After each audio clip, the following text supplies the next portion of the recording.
اعوذ باللہ من الشیطان الرجیم بسم اللہ الرحمن الرحیم السلام علیکم ورحمۃ اللہ وبرکاتہ۔ ناظرین اکرام، مرکزی میلاد کونسل مصطفیٰ آباد کے یوٹیوب آفیشیل چینل میلاد اسٹوڈیو سے آپ کا میزبان جمیع اللہ فائز حاضر خدمت ہے۔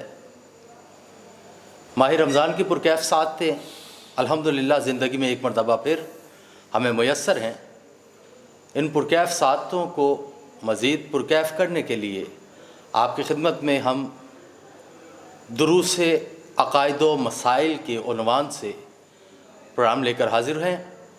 میرے آج کے پینلسٹ ہیں عالم اسلام کے جید عالم دین، ایک عظیم اسکالر، محترم مقام عزت مآب جناب حضرت علامہ مولانا ڈاکٹر محمد علی کریمی صاحب۔ السلام علیکم ورحمۃ اللہ وبرکاتہ۔ وعلیکم السلام ورحمۃ اللہ۔ حضرت کیسے مزاج آپ کے؟ خیر و عافیت سے ہیں؟ جی الحمدللہ۔ اور آج کی اس بزم میں تلاوت کلام مجید اور نعت رسول مقبول صلی اللہ علیہ وسلم پیش کرنے کے لیے میرے ساتھ تشریف فرما ہیں جناب حافظ محمد سہیل مشتاق صاحب۔ السلام علیکم ورحمۃ اللہ۔ وعلیکم السلام ورحمۃ اللہ۔ آپ خیر و عافیت سے ہیں؟ جی الحمدللہ۔ آئیے ناظرین اکرام، آج کی اس نشست کا باقاعدہ آغاز تلاوت کلام مجید سے کرنے کے لیے میں نہایت ادب سے گزارش کروں گا محترم جناب حافظ محمد سہیل مشتاق صاحب کی خدمت میں کہ تلاوت کلام مجید پیش کرنے کی سعادت حاصل کیجیے۔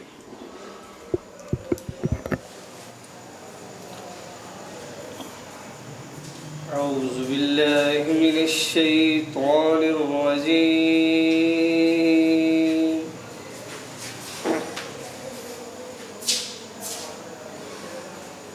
بسم اللہ الرحمن الرحیم۔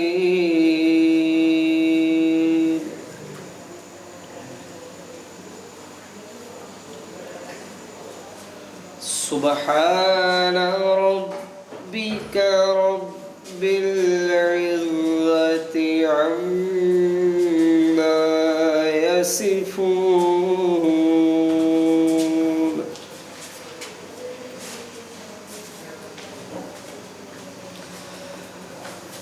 وسلام على المرسلين،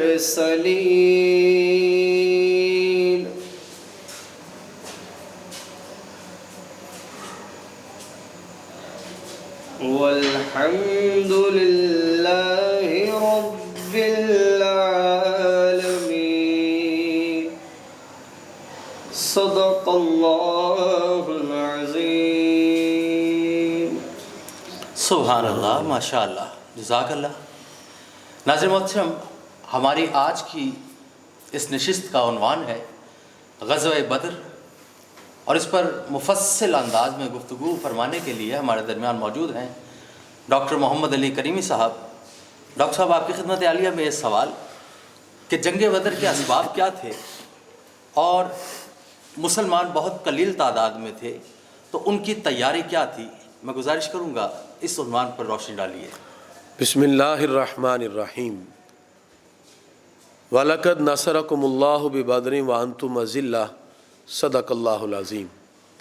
ستیزہ کار رہا ہے ازل تا امروز، ستیزہ کار رہا ہے ازل تا امروز، چراغ مصطفی سے شرار بلحبیز۔ کیا کہنے، کیا کہنے، واہ واہ۔ ناظرین، اللہ رب العزت نے مسلمانوں کو جو عظمت، جو شان، جو رفعت اور سربلندی عطا کی، یہ اس کا خوبصورت اظہار تھا کہ پروردگار نے مدینہ منورہ جیسی پرکیف ساعتوں میں صحابہ کرام کو ایمان کی دولت سے متصف کرتے ہوئے دین اسلام کی خوبصورت باتوں کو اپنانے سے اور اپنا کر اس پر عمل کرنے کا خوبصورت موقع عنایت کیا۔ مکہ مکرمہ کی زندگی کے اندر جو 13 سالہ آقا علیہ الصلوۃ والسلام کا دور ہے، اس میں نہ اسلام کو پنپنے دیا گیا اور نہ ہی مسلمانوں کو اسلام کی تعلیمات اپنا کر خوبصورت انداز میں زندگی گزارنے کا موقع عنایت کیا گیا۔ کفار مکہ ہر وقت اس سازش میں رہتے کہ کسی طرح مسلمانوں کی راہوں کو روک دیا جائے اور اسلام کے بڑھتے ہوئے اس خوبصورت سسٹم کو کسی طرح سبوتاژ کر دیا جائے۔ کبھی آپ کو لالچ دی جاتی ہے، کبھی آپ کا معاشی مقاطعہ کر دیا جاتا ہے، کبھی آقا علیہ الصلاۃ والسلام کو طرح طرح کی پیشکش کی جاتی ہیں۔ الغرض کفار نے ہر باز ما لیا۔ نبی کریم صلی اللہ علیہ وسلم مکی زندگی میں آپ یہ ساری تکالیف برداشت کرتے رہے۔ صحابہ کرام چونکہ ایک ہجرت پہلے حبشہ کی طرف کر چکے تھے اور اس کا ایک شاندار انداز میں اس کا جو اثر تھا وہ بھی صحابہ پر مرتب ہو چکا تھا۔ ادھر سے اللہ کا حکم ہوا الا تنصروہ فقد نصرہ اللہ۔ اللہ فرماتا ہے اگر تم میرے محبوب کی مدد نہیں کرتے تو نہ کرو، اللہ خود اپنے محبوب کی مدد فرماتا ہے۔ سبحان اللہ، واہ اذ اخرجہ الذین کفروا ثانی اثنین اذ ہما فی الغار۔ اللہ فرماتا ہے جب یہ محبوب ہجرت کر کے مکہ سے مدینہ کی طرف جا رہے تھے، وہ دونوں میں سے دوسرا جب غار ثور میں کفار کے آنے پر کہتا ہے پیارے آقا یہ تو آ گئے، اللہ تعالیٰ فرماتا ہے کہ میرے محبوب نے فرمایا لا تحزن ان اللہ معنا، اے ابو بکر صدیق گھبرانے کی ضرورت نہیں، ہم دو نہیں تیسرا اللہ بھی ہمارے ساتھ غار میں موجود ہے۔ سبحان اللہ، سبحان اللہ۔ یہ وہ خوبصورت انداز تھا ہجرت کا، اللہ کی مدد اور تائید بھی ساتھ تھی، اور آقا علیہ الصلاۃ والسلام مکہ مکرمہ سے مدینہ منورہ کی طرف ہجرت فرما رہے تھے۔ سرکار دو عالم علیہ الصلاۃ والسلام جب مدینہ منورہ پہنچے، مسجد قباء کی تعمیر ہوئی، مسجد نبوی کو بنایا گیا، آقا علیہ الصلاۃ والسلام صحابہ کے ساتھ خود شریک ہوئے۔ نبی کریم صلی اللہ تعالی علیہ وسلم نے خوبصورت سب سے پہلے ایک اسلامی ریاست کی بنیاد رکھی، یثرب کو مدینہ منورہ کے نام سے ایک خوبصورت ماحول دیا۔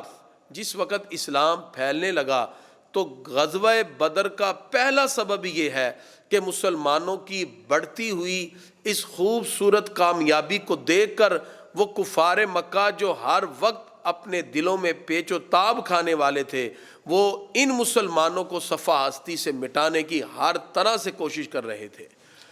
تو لہذا آقا علیہ الصلاۃ والسلام نے مدینہ منورہ میں آ کر آپ نے جمعے کا قیام کیا، باقاعدہ جو اسلام کے خوبصورت عملی طور پر جو مسائل تھے اس کو صحابہ کرام کے سامنے ذکر کیا۔ اس طرح ایک ہجری ابھی یعنی ایک سال ہی گزرا تھا کہ اگلے سال ہی جس وقت ابو سفیان کا قافلہ ملک شام سے تجارت کا بہت سا سامان لے کے آ رہا تھا، اور اس قافلے کے اندر چونکہ وہاں عرب کے اندر اتنا غلہ اور اناج نہیں ہوتا تھا، تو اشیاء کو لانے کے لیے مختلف لوگ مل کر پیسے ڈالتے اور پھر اس غلے اور اناج کو لایا جاتا۔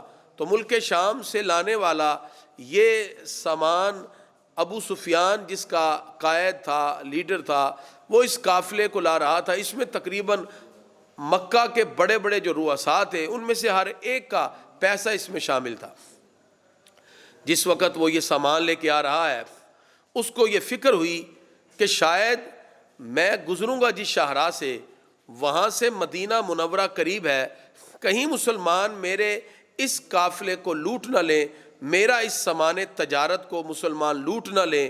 اس نے دمدم غفاری کو پیسے دیے اور اس کو اونٹ پہ سوار کیا اور کہا جاؤ اور تم جا کے مکہ کے اندر اعلان کر دو کہ مسلمان تمہارے مال کو، سامان تجارت کو لوٹنے والے ہیں۔ اس طرح ایموشنل بلیک میل کیا۔ دمدم غفاری نے جا کے یہ اعلان کیا، کفار مکہ سارے مل کر تیاری کرنے لگے۔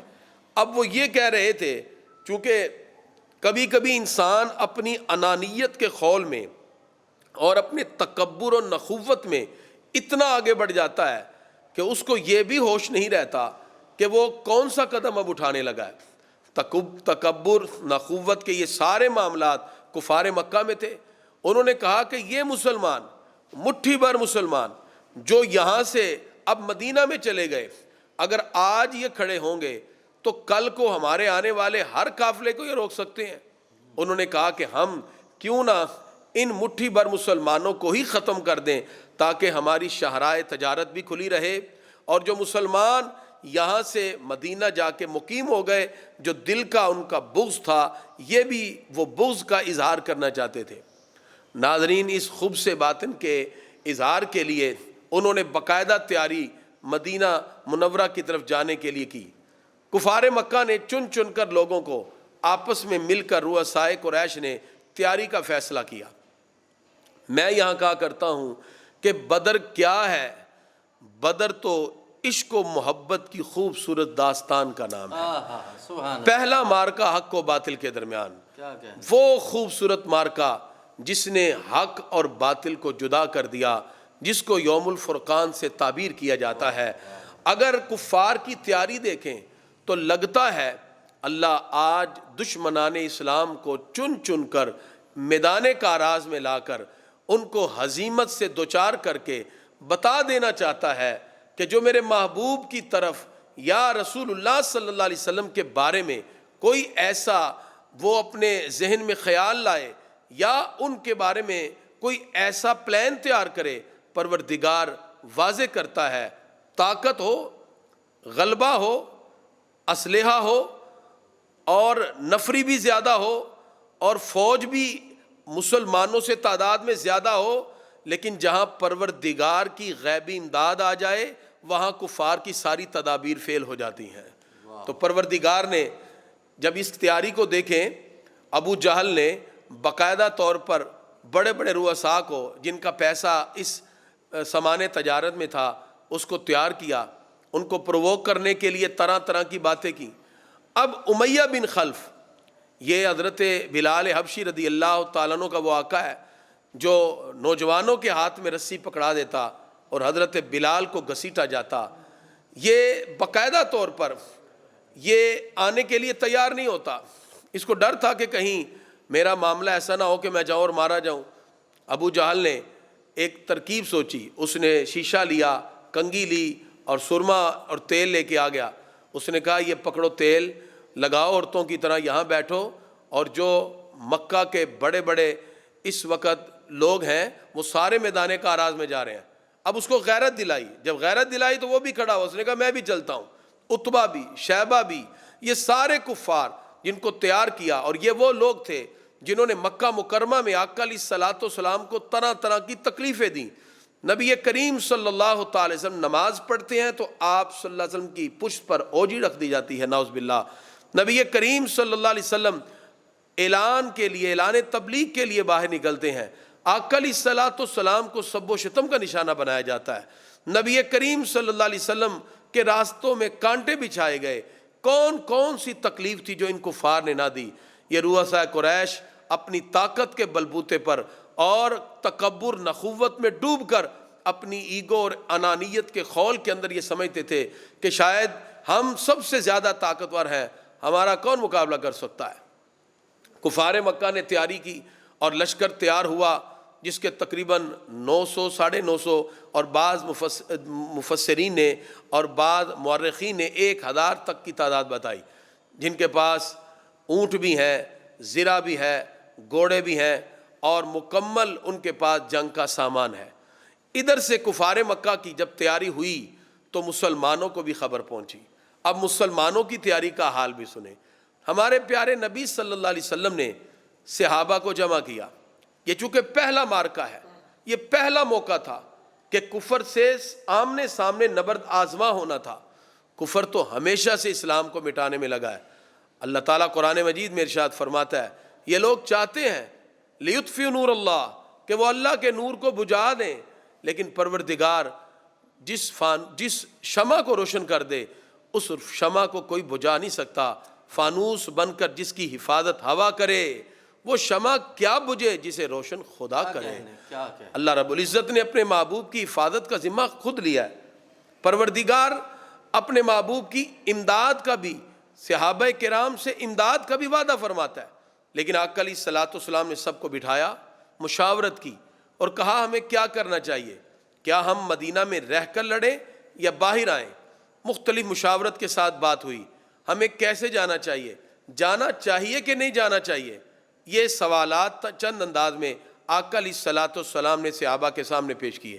چونکہ کفار مکہ تیاری کر چکے تھے، لشکر کے روانہ ہونے کی اطلاع مل چکی تھی، اب یہ پہلا مارکہ تھا۔ صحابی کھڑے ہوئے، مہاجرین کھڑے ہوئے، عرض کرتے ہیں پیارے آقا ہم آپ کے ساتھ ہیں. لیکن مہاجرین تو پہلے دن سے ہی سرکار کے ساتھ تھے. وہ تو اپنے گھر بار چھوڑ کر اپنا سب کچھ چھوڑ کے سرکار کے ساتھ آ گئے. ہمارے پیارے نبی صلی اللہ علیہ وسلم انصار کی طرف دیکھ رہے تھے کہ ان کی طرف سے بھی کوئی کھڑا ہو. حضرت سعد بن عبادہ کھڑے ہوئے اور ایک مقام پر حضرت سعد بن معاذ رضی اللہ تعالیٰ عنہ کھڑے ہوئے. عرض کرتے پیارے آقا آپ ہم سے پوچھتے ہیں کہ جانا چاہیے کہ نہیں, آپ ہمیں صرف اشارہ کریں, ہم اپنے گھوڑوں کو برق الغمات کے ساتھ ٹکرا دیں گے. آپ اشارہ کریں تو ہم اپنے گھوڑوں کو سمندروں میں بھی داخل کر دیں گے. پیارے آقا آپ ہم سے بار بار نہ پوچھئے. ایک اور صحابی کھڑے ہوئے, عرض کیا پیارے آقا ہم قوم موسیٰ کی طرح نہیں کہیں گے کہ جائیے آپ اور آپ کا خدا جا کے لڑے. اللہ کی قسم ہم آپ کے دائیں بھی لڑیں گے, بائیں بھی لڑیں گے, آگے بھی لڑیں گے, پیچھے بھی لڑیں گے. آپ ایک اشارہ کریں ہم اپنے گھوڑوں کو سمندروں میں بھی داخل کر دیں گے. یہ خوبصورت انداز میں جب جملے کہے گئے, صحابہ کہتے ہیں سرکار کا چہرہ 14ویں کے چاند کی طرح جگمگا اٹھا. انصار بھی تیار ہیں, مہاجرین بھی تیار ہیں. اب بظاہر تو کچھ بھی نہیں, ابھی سب کچھ چھوڑ کر مہاجرین گھر بار دولت پیسہ سب کچھ چھوڑ کر ابھی مدینہ منورہ میں آئے. ابھی پہلا سال گزرا ہے. ابھی تو صحابہ کرام ٹھیک سے اپنے مکان بھی نہ بنا سکے, ابھی تو رہنے کے صحیح طرح انتظام بھی نہ ہو سکے, ابھی تو تن ڈھانپنے کے لیے کپڑا بھی نہ تھا. تو اس حالت میں ایک بہت بڑی سپاہ کے سامنے کھڑے ہو جانا, وہ کفار مکہ جو باقاعدہ لوہے کے لباس پہن کے زرہ اور خود کو پہن کے اور بڑے کر و فر کے ساتھ آ رہے تھے, ان سے پھر لڑا کیسے جائے؟ لڑنے کے لیے تو اسباب چاہیے. آقا علیہ الصلوۃ والسلام نے اعلان کر دیا کہ اب ہم اعلان جہاد کرتے ہیں. ناظرین جہاد کیا ہے؟ جہاد ایک مقدس فریضے کا نام ہے. آج کے اس دور کے اندر جہاد کو بھی ایک عجیب انداز میں پیش کیا جا رہا ہے. در حقیقت یہ سازش ہے یہود و نصارہ کی کہ مسلمانوں کے ایک مقدس عمل جہاد کو دہشت گردی سے ٹیررزم سے تعبیر کیا جاتا ہے. حالانکہ جنگ اور جہاد میں زمین و آسمان سے بھی زیادہ فرق ہے. جنگ میں ملکوں کو تباہ کیا جاتا ہے, گھروں کو آگ لگائی جاتی ہے, بچے بوڑھوں کو قتل کیا جاتا ہے, پھلدار درختوں کو کاٹا جاتا ہے.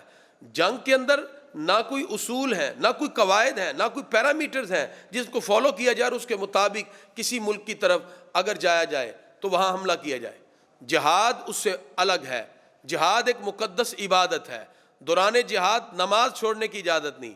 جہاد کے دوران بچے بوڑھے ہر ایک کو, اور وہ شخص جو امان طلب کرے اس کو امان دی جاتی ہے, اس کو سینے سے لگایا جاتا ہے. کسی درخت کو کاٹنے کی اجازت نہیں, کسی کو گھر بیٹھے مارنے کی اجازت نہیں. جہاد ایک خوبصورت مقدس عبادت ہے جو اعلاء کلمت اللہ کے لیے کی جاتی ہے, جو اللہ کے دین کی سربلندی کے لیے کی جاتی ہے. اور اس کی کئی صورتیں ہیں. یعنی جہاد ایک تو نفس جہاد ہے, انسان اپنے ذات کے اندر نفس میں اٹھنے والی خواہشات کے خلاف جہاد کرے, یہ بھی جہاد ہے. اسی طرح مالی جہاد ہے, اسی طرح قلم کا جہاد ہے, اسی طرح قولی جہاد ہے. یہ جو جہاد کی ہم بات کر رہے ہیں اس کی بھی دو صورتیں ہیں. ایک مدافعانہ جہاد ہے, یعنی وہ مدافعانہ جس کو ہم ڈیفینسو انداز میں بھی ذکر کر سکتے ہیں. اگر کسی اسلامی ملک پہ کوئی حملہ کر دے تو ہم اپنا دفاع کریں گے, اس کو جہاد سے تعبیر کیا جاتا ہے. اور دوسرا ہے مصلحانہ جہاد. مصلحانہ جہاد کیا ہے کہ کسی جگہ مسلمانوں پر زمین تنگ کر دی جائے اور رسول اللہ صلی اللہ علیہ وسلم کے دین کے خلاف کہیں سے آوازیں اٹھنے لگیں, تو اس وقت اس شر کو مٹانے کے لیے, جیسے بدن پہ پھوڑا نکل آئے تو اس ناسور کو ختم کرنے کے لیے اتنا حصہ کاٹا جاتا ہے. اگر معاشرے کا کوئی حصہ, اگر دنیا میں کوئی حصہ ایسا ہو جو دوسرے لوگوں کے لیے شر کا باعث بن جائے, جو انسانیت کی تذلیل کرے, جو لوگوں کے حقوق کو سلب کرے, جو گھروں میں بیٹھنے والی ماؤں بہنوں بیٹیوں کی عزتوں کو تار تار کرے, پھر اللہ کے دین کی سربلندی کے لیے مسلمان اٹھیں, اسے مصلحانہ جہاد کہتے ہیں. تو یہ جو جنگ بدر ہے یہ ڈیفینسو انداز ہے, مدافعانہ جہاد ہے. تمام کے تمام کفار مکہ مسلمانوں کو مٹانے کے لیے آئے. اب لازم تھا کہ مسلمان بھی اٹھیں. آپ کے گھر میں کوئی حملہ کر دے تو آپ بیٹھے نہیں رہتے, پھر آپ اس کا جواب دیتے ہیں, پھر آپ اس کو بتاتے ہیں کہ کسی کو اس انداز میں جھنجھوڑنا یا کسی کی غیرت کو اس انداز میں پکارنا, تو یہ ساری کی ساری چیزیں مسلمان ہونے کے ناطے ہم سب کو سمجھنا ہوگی. نبی کریم صلی اللہ تعالی علیہ وسلم نے جب جہاد کا اعلان کیا تو ننھے ننھے صحابہ بھی آ گئے, معوذ و معاذ بھی آ گئے. عرض کیا پیارے آقا ہم نے بھی جانا ہے.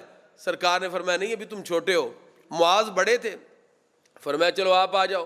عرض کیا پیارے آقا معاذ اگرچہ عمر میں بڑا ہے لیکن جب ہم اکھاڑے میں پہلوانی کرتے ہیں میں اس کو گراتا ہوں, طاقت میری زیادہ ہے, اس میں محبت دیکھیے. سرکار نے مسکرا کے کہا اچھا جاؤ دکھاؤ مجھے کون کس کو گراتا ہے. جیسے ہی دونوں نے ہاتھ ڈالے معوذ نے کان میں کہا معاذ تیری تو سلیکشن ہو چکی ہے, آج تو جان بوجھ کے گر جا میری بھی سلیکشن ہو جائے, میرا بھی انتخاب ہو جائے. اور وہی ہوا. یہ خوبصورت باتیں صحابہ کے مابین ہیں, چونکہ پہلا جہاد ہے. پھر وہ انہوں نے معاذ کو گرا دیا. سرکار نے فرمایا معوذ بھی آ جائے معاذ بھی آ جائے. دونوں صحابہ اور ننھے صحابی یہ بھی جہاد میں شریک ہونے کے لیے تیار ہیں. اعلان کر دیا جاتا ہے. بہت سی خواتین اپنے ننھے بچوں کو لے کر آ جاتی ہیں. آقا علیہ السلام نے ان کو واپس بھیجا. یہ شوق تھا, یہ جذبہ تھا جہاد کا. مسلمانوں نے تیاری کی. زبان پہ اللہ کا نام ہے, ذکر اللہ بھی چل رہا ہے, جہاد کی تیاری بھی چل رہی ہے, قرآن کی آیات بھی پڑھی جا رہی ہیں. اور صحابہ فرح و شاداں ہیں کہ ہم اللہ کے دین کی سربلندی کے لیے آج وہ کفار جنہوں نے ہمیں مکہ میں ستایا, ہمیں طرح طرح کی تکلیفیں دی, آج ہم ان کفار کو صفحہ ہستی سے مٹانے کے لیے اور ان کو بتانے کے لیے جا رہے ہیں کہ رسول اللہ صلی اللہ علیہ وسلم کا یہ دین قیامت تک سربلند رہے گا. پھر صحابہ کرام چلے. صرف 70 اونٹ تھے اور تقریباً ان کے پاس مختلف روایات کے مطابق 7 یا 8 تلواریں تھیں اور 2 گھوڑے تھے, اور اس انداز میں چلے. یہاں ایک سوال پیدا ہوتا ہے. صحابہ عرض کرتے ہیں جب سرکار نے پوچھا جانا چاہیے کہ نہیں یا ہمیں کہاں لڑنا چاہیے کس انداز میں, تو عرض کیا پیارے آقا اشارہ کریں ہم اپنے گھوڑے بھی سمندروں میں داخل کریں. تو گھوڑے تو تھے نہیں ان کے پاس, وہ داخل کیا کریں. معدوم چیز کا اعلان کرنا اور دعویٰ کرنا تو درست نہیں. علامہ اقبال اس کا بڑا پیارا جواب دیتے ہیں.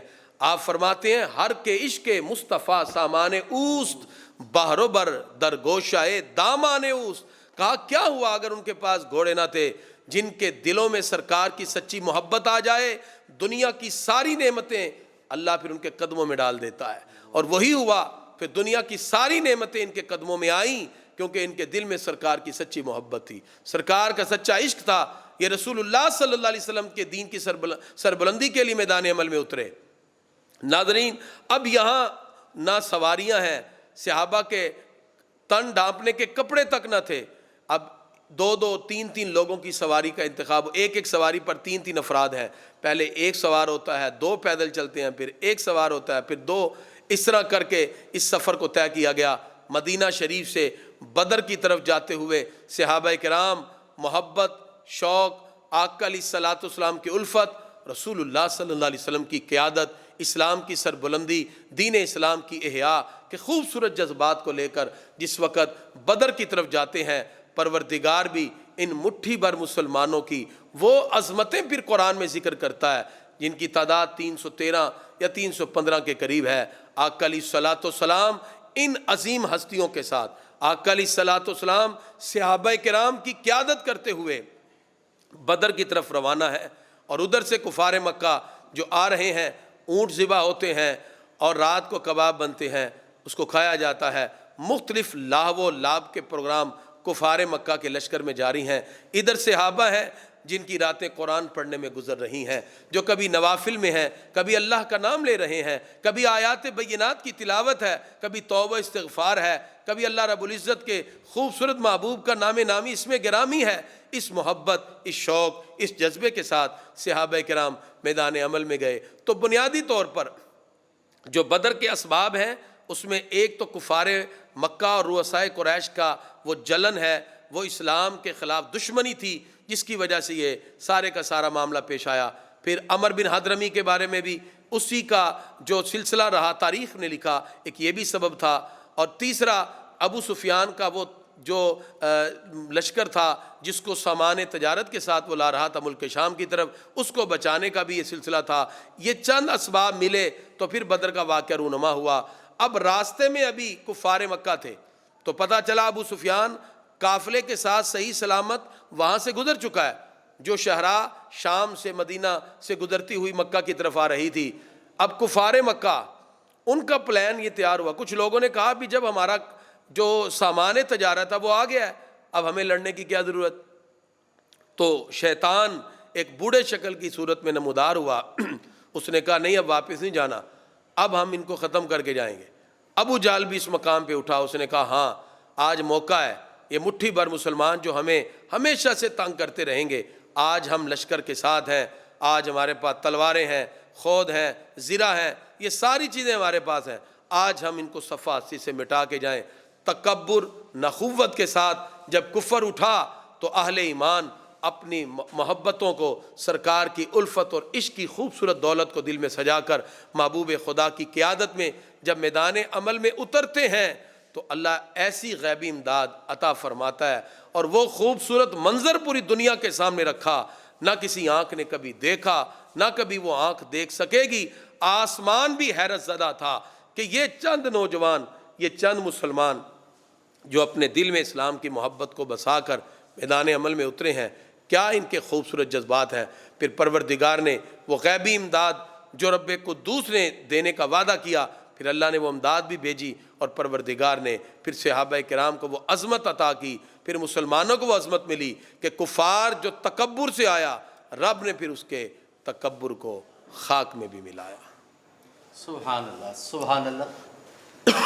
ناظرین محترم, آپ سماعت کر رہے تھے کہ اس خوبصورت انداز میں ڈاکٹر صاحب نے غزوہ بدر کے اسباب اور مسلمانوں کی تیاری پر روشنی ڈالی. آئیے اس سالار عظیم کی بارگاہ میں کہ جن کے ایک اشارے پر مسلمان اپنا تن من دھن نچھاور کرنے کو تیار رہتے ہیں, اسی بارگاہ سرور کائنات صلی اللہ علیہ وسلم میں مدحت سرائی کا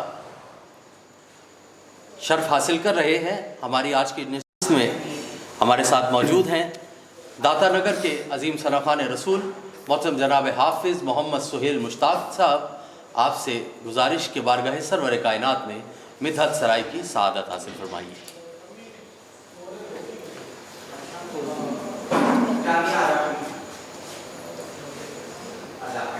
اپنے دامان شفاعت میں چھپائے رکھنا, سبحان اللہ. اپنے دامان شفاعت میں چھپائے رکھنا, میرے سرکار میری بات بنائے رکھنا, میرے سرکار میری بات بنائے رکھنا. اور میں نے مانا کہ نکما ہوں مگر آپ کہوں, میں نے مانا کہ نکما ہوں مگر آپ کہوں, مجھ نکمے کو بھی سرکار نبھائے رکھنا, مجھ نکمے کو بھی سرکار نبھائے رکھنا, میرے سرکار میری بات بنائے رکھنا. شاید اس راہ سے خالد میرے آقا گزرے, شاید اس راہ سے خالد میرے آقا گزرے, اپنی پلکوں کو سرے راہ بچھائے رکھنا, اپنی پلکوں کو سرے راہ بچھائے رکھنا، میرے سرکار میری بات بنائے رکھنا۔ سبحان اللہ سبحان اللہ۔ جناب حافظ محمد سہیل مشتاق بارگاہ سرور کائنات صلی اللہ علیہ وسلم میں نعت کی شکل میں نذرانہ عقیدت پیش کرنے کی سعادت حاصل فرما رہے تھے۔ آئیے ناظرین محترم، ایک مرتبہ پھر ہم گفتگو کے سلسلے کو آگے بڑھاتے ہیں، اور میں ڈاکٹر صاحب کی خدمت عالیہ میں یہ گزارش کروں گا کہ ڈاکٹر صاحب ہمیں یہ بتائیے کہ جس طرح سے آپ نے خوبصورت انداز میں اسباب بیان فرمائے اور مسلمانوں کی تیاری تھی اس پہلو پر روشنی ڈالی، جب غزوہ بدر نمودار ہوئی تو اس میں کیا کیا ایسے چیدہ واقعات جو تاریخ نے سمو لیے ہمیشہ کے لیے، اور میرے کریم آقا صلی اللہ علیہ وسلم کے عظیم معجزات کا ظہور جو میدان بدر میں ہوا، اس پہلو پر روشنی ڈالیے جناب ڈاکٹر محمد علی کریمی صاحب۔ بسم اللہ الرحمن الرحیم۔ فضائے بدر پیدا کر فرشتے تیری نصرت کو، اتر سکتے ہیں گردوں سے کتار اندر کتار اب بھی۔ سبحان اللہ، واہ واہ۔ آقا علیہ الصلوۃ والسلام کی قیادت میں جہاد کی محبت کو دلوں میں سمائے ہوئے رسول اللہ صلی اللہ علیہ وسلم کی الفت اور محبت کو دل میں جگہ دیتے ہوئے جس عقیدت اور محبت کے ساتھ یہ لشکر جب بدر کے مقام پر پہنچا تو کفار مکہ پہلے سے آ کر ایک اونچی جگہ پر اور پانی پر قبضہ کر چکے تھے، اور وہ جگہ چونکہ مٹی والی تھی وہاں چلنا آسان تھا، جبکہ دوسری طرف صحابہ کرام جب پہنچے وہ جگہ ریتلی تھی، پاؤں دھس رہے تھے، پانی نہ تھا، وہاں خیمے لگا لیے گئے۔ اب شیطان نے دل کے اندر ڈالا، اے مسلمانوں اگر تم حق پر ہو تو پانی تمہارے پاس نہیں، اسباب تمہارے پاس نہیں، چلنا تمہارے لیے ممکن نہیں، تم کیسے حق پر ہو؟ یہ شیطانی وار تھا، اور اہل حق کے خلاف ہمیشہ سے شیطانی طاقتیں اور قوتیں برسر پیکار رہتی ہیں، اور وہ طرح طرح حیل و حجت کے ساتھ اسلام کے پرچم کو سرنگو کرنے کی کوشش کرتی ہیں۔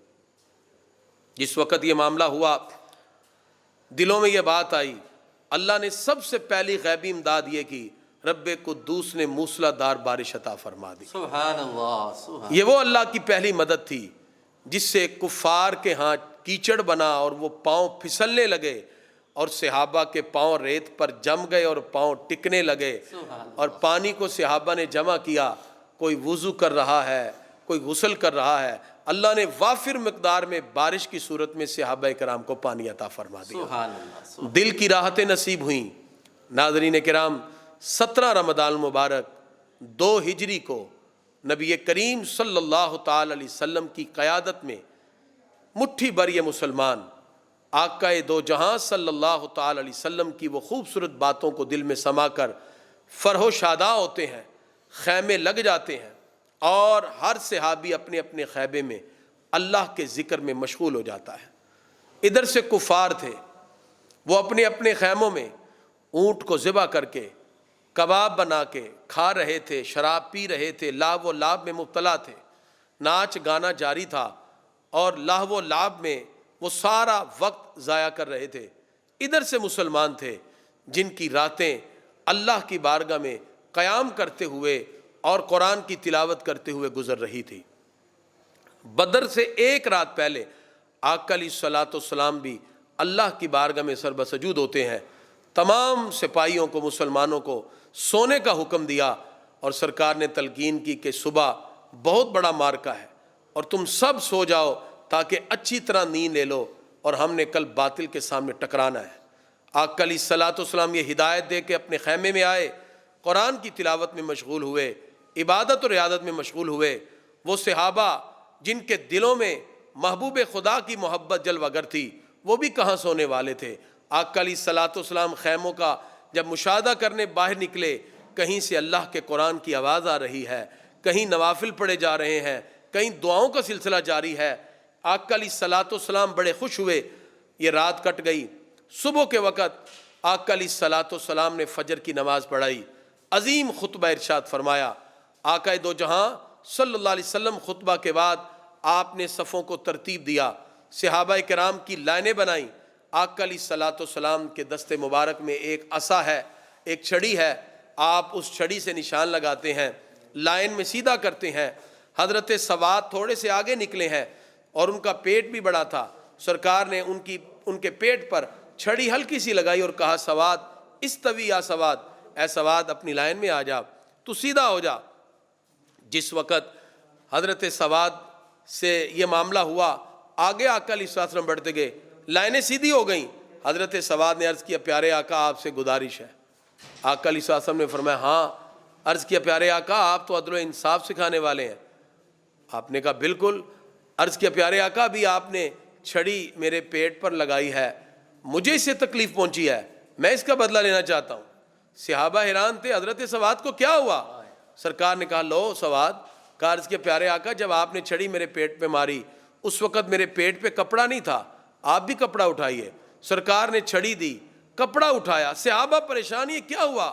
تو وہ دوڑ کر آگے بڑھے، چھڑی پھینک کے سرکار کے جسم اقدس کو بوسے دینا شروع ہو جاتے ہیں۔ عرض کرتے ہیں پیارے آقا میرے ماں باپ بھی آپ پہ قربان ہو جائیں، میں کون ہوں آپ سے انتقام لینے والا، میں کون ہوں آپ سے بدلہ لینے والا؟ موت سامنے تھی، خواہش یہ تھی کہ کاش مرنے سے پہلے ایک مرتبہ آپ کے جسم اقدس کو بوسے دوں، بہانہ بن نہیں رہا تھا۔ پیارے آقا یہ ہیلا تھا جس سے میں نے آپ کے جسم اقدس کو بوسے دینا مناسب سمجھا۔ میں پھر وہ یہ بات عرض کرتا ہوں، بدر کیا ہے؟ بدر عشق اور محبت کی خوبصورت داستان کا نام ہے۔ صحابہ کرام نے وہ داستانیں رقم کی جو کہ آنے والے وقت کے لیے ہر مسلمان کے لیے ایک خوبصورت پیغام دیتے ہیں۔ نبی کریم صلی اللہ تعالی علیہ وآلہ واصحابہ وبارک وسلم جس وقت آپ نے یہ خوبصورت انداز میں صحابہ کرام کو خطبات دیے اور لائنیں بنائیں اور ان کو سیدھا کیا، ادھر سے کفار بھی ہیں۔ اب مسلمانوں کے پاس تو صرف 8 تلواریں ہیں، 2 گھوڑے ہیں، 70 اونٹ ہیں، 313 کی تعداد ہے، اور یہ چند لوگ تھے مٹھی بھر جو آج اس انداز میں میدان عمل میں آئے۔ صحابہ کرام نے بدر میں ایک اونچا سا عریش بنا دیا۔ عریش وہ خیمہ تھا جو آقا علیہ الصلوۃ والسلام کا تھا، اور اس کے اوپر سارے میدان کا جائزہ لیا جاتا تھا۔ جیسے کسی میدان میں اوٹی ہوتا ہے، وہ ہر چیز کو دیکھ رہا ہوتا ہے اور ہدایات جاری کر رہا ہوتا ہے۔ آقا علیہ الصلوۃ والسلام بھی عریش پہ جلوہ گر تھے، میدان کا جائزہ لیا، پھر سرکار خیمے میں آئے۔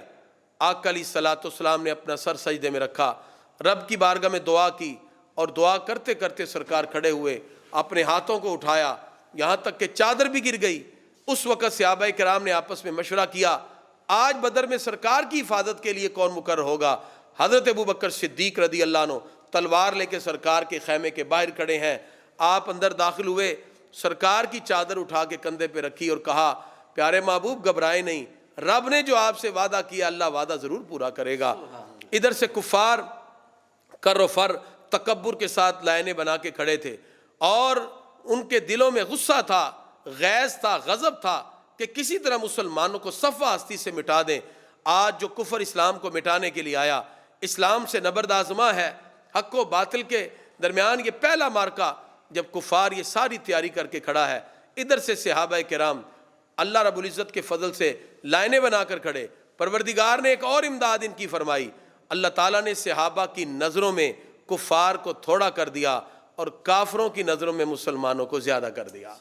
ہر چیز میں مؤثر حقیقی اللہ کی ذات ہے۔ پروردگار نے جس وقت اس کیفیت کے ساتھ صحابہ کرام کو عظمت دی تو صحابہ کا اور حوصلہ بڑھا۔ ان کی نظروں میں سامنے تھوڑے سے کافر تھے اور کفار کے دل میں مسلمانوں کا رعب ڈال دیا، ان کی نظروں میں کثیر مسلمان کھڑے تھے۔ جس وقت یہ صورتحال پیش آئی، جس وقت یہ معاملہ پیش آیا، نبی کریم صلی اللہ تعالی علیہ وسلم آپ بھی صحابہ کی قیادت میں کھڑے ہیں۔ ادھر سے کفار کا جیسے طریقہ کار تھا، انفرادی جنگ ہوتی ہے، عتبہ، شیبہ، ولید، یہ بڑے بڑے سردار آئے اور انہیں پکارا حل من مبارزین، ہے کوئی ہم سے لڑنے والا؟ ادھر سے 3 انصاری نکلے، انہوں نے کہا یہ ہمارے پلے کے نہیں، ہم ان سے نہیں لڑیں گے۔ عتبہ، شیبہ، ولید تکبر و نخوت میں ڈوبے ہوئے اپنے آپ کو مکے کا رؤسا اور قریش کا رؤسا ثابت کرنے کے لیے کہا ہمارے پلے کا کوئی لاؤ۔ پھر آقا علیہ الصلوۃ والسلام نے جب اشارہ کیا تو حضرت سیدنا حضرت امیر حمزہ رضی اللہ تعالیٰ عنہ خوبصورت انداز میں تلوار سجا کر آپ میدان عمل میں اترے. ادھر سے مولا علی ذوالفقار حیدری تھامے ہوئے میدان عمل میں آئے, اور ادھر سے حضرت ابو عبیدہ آپ بھی میدان عمل میں اترے. اب تینوں کا مقابلہ ہوا. ادھر سے عتبہ, ولید, شیبہ, یہ تینوں کے تینوں جہنم واصل ہوئے. کفار کو اپنے سرداروں کے مرنے کا بڑا دکھ تھا. نبی کریم صلی اللہ علیہ وسلم نے دیکھا اب کفار پیچ و تاب کھا رہے ہیں, انفرادی جنگ سے اجتماعی جنگ کی طرف آنا چاہتے ہیں. ادھر سے کفار نے حملے کا پروگرام بنایا کہ ہم ایک ایک کر کے نہیں لڑیں گے, ہم مل کر حملہ کر کے مسلمانوں کو صفحہ 80 سے مٹاتے ہیں. ادھر سے کفار اپنے لات و منات کو پکارتے ہوئے, حبل کو پکارتے ہوئے جب مسلمانوں پر اٹیک کرتے ہیں, سرکار نے صحابہ کرام کو کہا ٹھہریے, اور صحابہ کرام کو اپنی جگہ پر رکنے کا حکم دیا. یہاں تک کہ کفار دوڑتے ہوئے جب صحابہ کرام کے قریب پہنچے, آقا علیہ الصلوۃ والسلام نے بلند آواز سے کہا بڑھو اس جنت کی طرف جس کی چوڑائی زمین و آسمان سے بھی زیادہ ہے. آقا علیہ الصلوۃ والسلام کا یہ فرمانا تھا کہ صحابہ کرام اس جذبہ جہاد کو دل میں بسا کر جب آقا علیہ الصلوۃ والسلام آگے بڑھے, نبی کریم صلی اللہ علیہ وسلم کے صحابہ آقا علیہ الصلوۃ والسلام کی قیادت میں آگے بڑھتے ہیں. اس طرح پھر ٹوٹ کر حملہ ہوا. صحابہ کے پاس تو تلواریں تھی نہیں. اب ہمارے پیارے نبی صلی اللہ علیہ وسلم کے معجزات دیکھیے. ادھر سے کسی کے پاس اگر کوئی ڈنڈا بھی ہے وہ اس کو بھی اٹھا کے لے آیا, جس کے پاس عصا ہے وہ اس کو بھی لے آیا. حضرت عکاشہ جو عرض کرتے ہیں پیارے آقا میری تلوار ٹوٹ گئی, آقا علیہ الصلوۃ والسلام نے ایک ڈنڈا جو قریب تھا اس پہ ہاتھ پھیرا, وہ تلوار کی صورت بن گیا. سرکار نے ان کے وہ عطا فرما دیا. اب گمسان کا رن تھا, مسلمان آقا علیہ الصلوۃ والسلام کی قیادت میں لڑ رہے تھے کفار سے, یہاں تک کہ آقا علیہ الصلوۃ والسلام خیمے میں آئے, پھر اپنا سر سجدے میں رکھا, رب کی بارگاہ میں ہاتھ اٹھائے, یا اللہ اگر یہ آج مٹھی بھر مسلمان نہ رہے تو قیامت تک روئے زمین پر تیرا نام لینے والا کوئی نہ ہوگا. اس انداز میں سرکار نے دعا کی.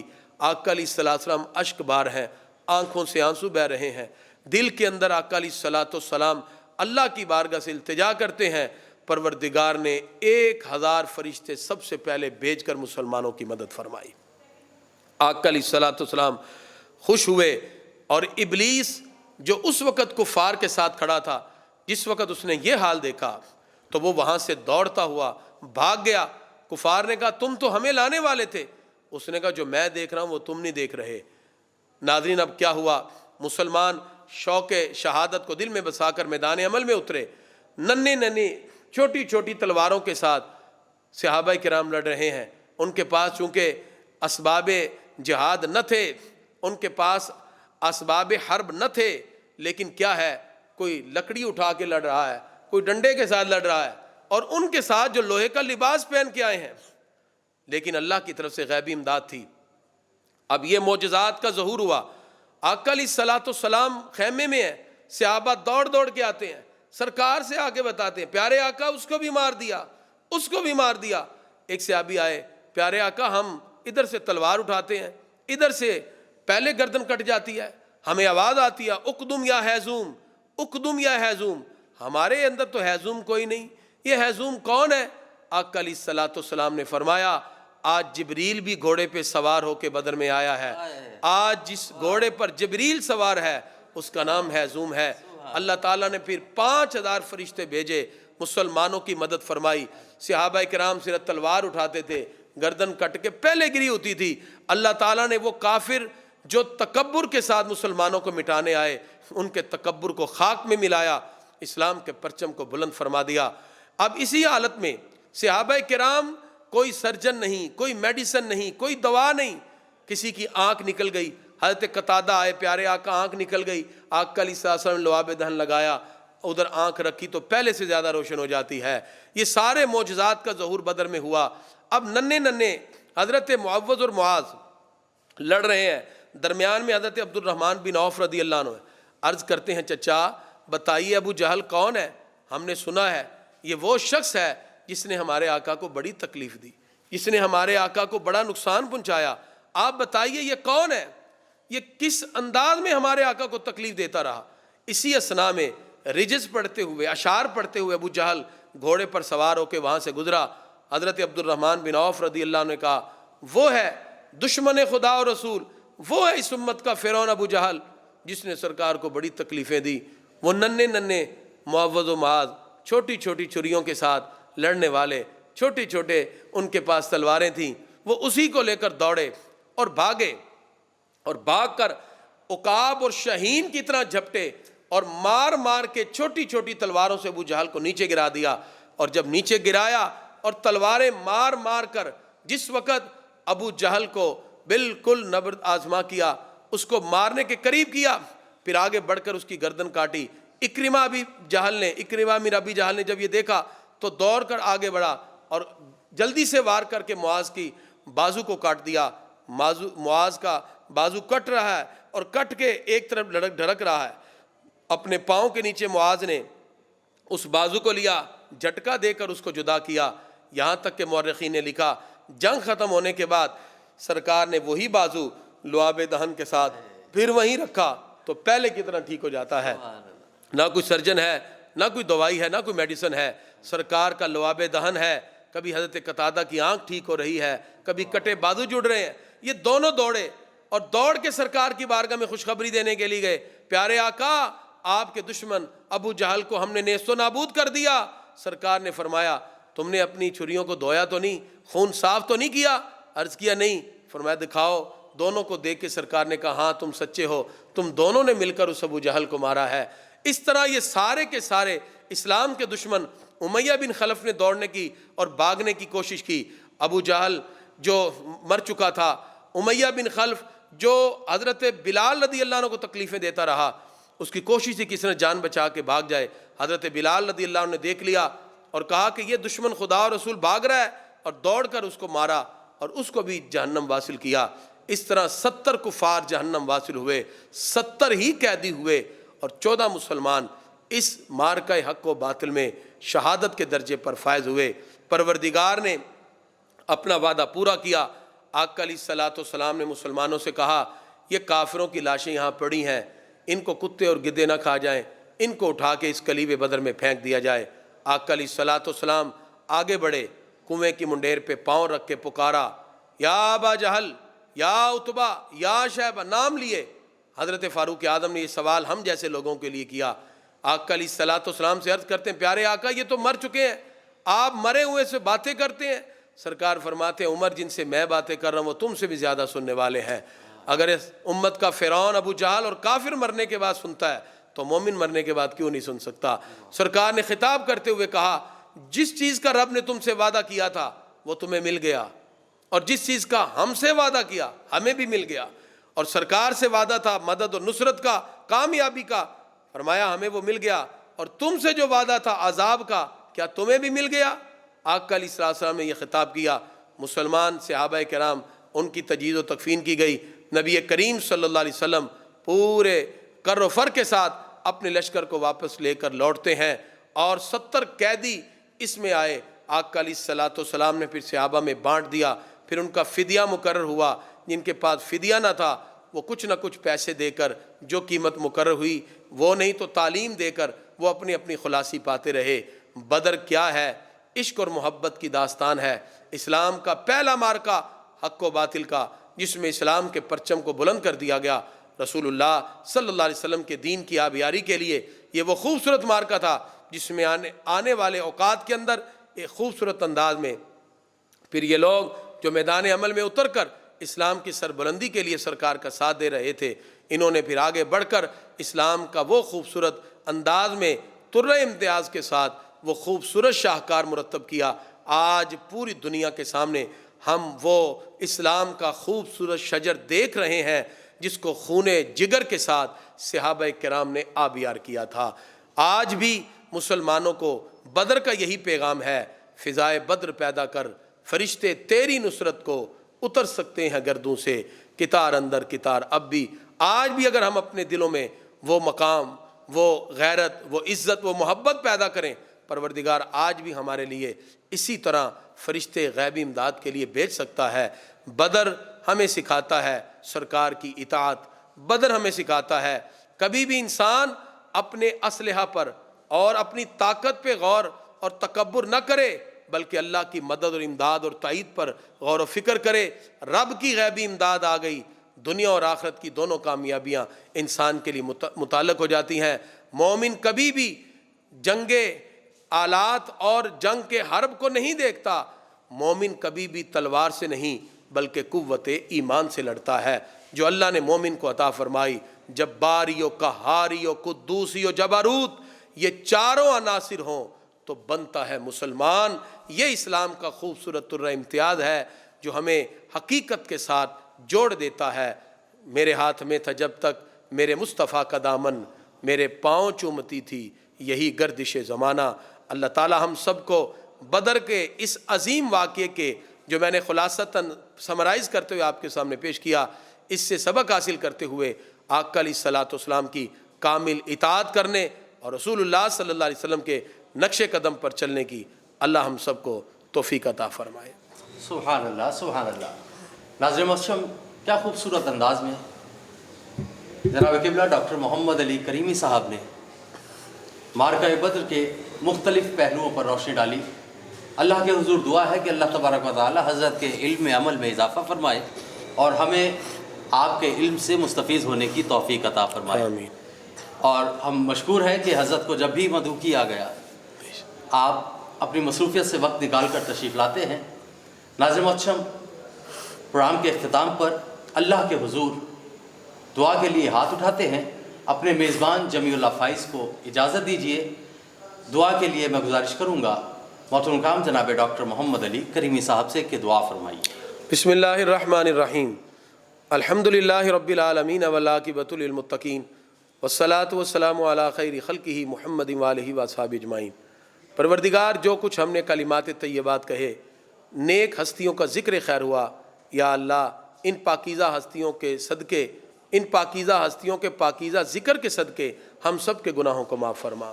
یا اللہ جس طرح صحابہ کرام نہ اسلحہ ہے، نہ ذاتی اسباب ہیں، نہ ظاہری اسباب ہیں، صرف دل میں سرکار کی محبت جاگزی ہے اور سچی محبت کو لے کر بدر میں اتر کر اسلام کے پرچم کو بلند کیا، پروردگار اس سچی محبت کے ساتھ ہمیں بھی متصف ہونے کی توفیق عطا فرما۔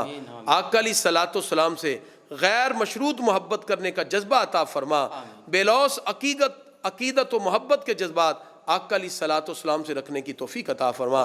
پروردگار، آج پوری دنیا اس وقت پریشانی اور خوف و ہراس میں مبتلا ہے۔ اسلام کی عظمتوں کا آج جس انداز میں مختلف لوگ مل کر کسی نہ کسی اعتبار سے کچھ نہ کچھ پروپیگنڈا کے ساتھ کچھ نہ کچھ اسلام کے خلاف معاملات میں مصروف ہیں، پروردگار اسلام کے پرچم کو پھر سربلندی عطا فرما، مسلمانوں میں غیرت اسلامی عطا فرما، رسول اللہ صلی اللہ علیہ وسلم کے دین کی آبیاری کی ہمیں توفیق عطا فرما۔ ہم سب کو فکری طور پر، عملی طور پر، اعتقادی طور پر مضبوطی عطا فرما، ہمیں تفریقہ، افتراق سے، انتشار سے محفوظ فرما۔ ہم سب کو آقا علیہ الصلوۃ والسلام کی تعلیمات کے مطابق زندگی بسر کرنے کی توفیق عطا فرما۔ اللہم ربنا آتنا فی الدنیا حسنۃ وفی الآخرۃ حسنۃ وقنا عذاب النار، وصلی اللہ تعالی علی خیر خلقہ محمد وآلہ وصحبہ اجمعین برحمتک یا ارحم الراحمین۔